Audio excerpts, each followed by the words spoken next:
දවස්වල හෝටන් තැන්න කියන්නේ පොඩ්ඩක් ප්‍රසිද්ධයි. ඒකට හේතුව තමයි මෙන්න මේ නෙළු මල්. අවුරුදු 12කට සැරයක් පිපෙන මේ නෙළු වසන්තය මේ 2025 දී ඔන්න ඇවිල්ලා තියෙනවා.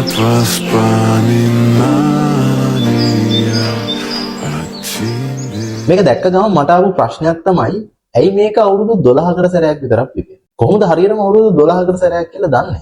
මේවා හෝටන් තැන්නේ විතරද තියෙන්නේ? මේ ශාකයේ තියෙන වැදගත්කම මොකද්ද? ඔන්න ඔය වගේ ප්‍රශ්න ගණනාවක් මට ආවා. ඉතින් මම ඒ ගැන පොඩ්ඩක් හොයලා බලුවා. ඒ හොයලා බලපු දේ ඔයාලටත් කියන්න තමයි මේ වීඩියෝ එක අරගෙන. මේ ශාකය අවුරුදු 12කට සැරයක් මල් පිපෙන්න විශේෂත්වය තමයි මේක පඳුරු ශාකයක්. මේක පඳුරු විශේෂයකින් හැදෙන ශාකයක්. ඉතින් මේ ශාකයට අවුරුද්දකට වතාවක් මල් පිපිලා ගෙඩි හට ගන්න තරම් ශක්තියක් නැහැ. ජීවන චක්‍රයේ එක් අවස්ථාවක් සෑහෙන කාලයක් තිබිලා අවශ්‍ය කාලේ අවශ්‍ය පරිසර සාධක ටික හැදුනට පස්සේ මේකේ මල් පිපෙන්න ඒකට අවුරුදු 12ක් වගේ කාලයක් ගත වෙනවා. හරියටම කොහොමද අවුරුදු 12ක් කියලා කියන්නේ? ඈත අතීතයේ ශ්‍රී ලංකාවේ ඉඳලා තියෙනවා තෝමස් ෆා කියලා පරිසර විද්‍යාඥයෙක්. මේ පරිසර විද්‍යාඥයා 1800 1900 ගණන් වලදී මේ නෙළු ශාකයේ මල් පිපිලා තියෙන්නේ අවුරුදු 12ක් වගේ කාලයකට සැරයක් කියලා සටහන් කරලා තියෙනවා.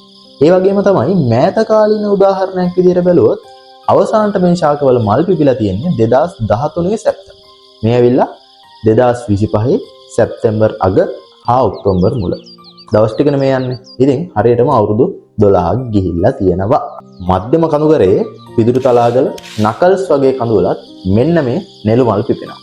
මේ ශාකයේ තියෙන පාරිසරික වැදගත්කම ගත්තොත් මේක මල් පිපෙනවනේ. මේ මල් වලට කවුද එන්නේ? මීමැස්සෝ බඹරු වගේ සත්තු වෙනවා. ඒ වගේම මේ මල් වලින් ගෙඩි හැදුනහම මේ ගෙඩි කන්න එනවා වලි කුකුල වගේ පක්ෂීන්.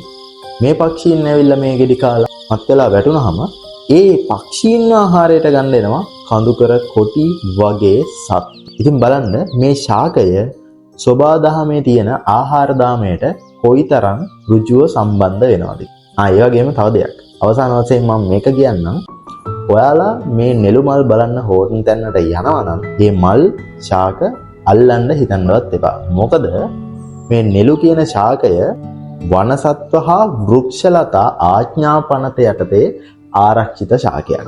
මේ ශාකයට හෝ මල් වලට මොකක් හරි හානියක් කරොත් ඔයාට නීතිමය වශයෙන් දඬුවම් ලබා දෙන්න පුළුවන්. ඉතින් මේකත් මතක තියාගෙන මේ නෙළු වසන්තය බලන්න, පරිසරය විඳින්න, සෝබාදහම් විඳින්න, අපිව ආරක්ෂා කරන සෝබාදහම අපි රැකගන්න. නම් වාට ජය වේවා. Фотография твоя, горят воспоминания.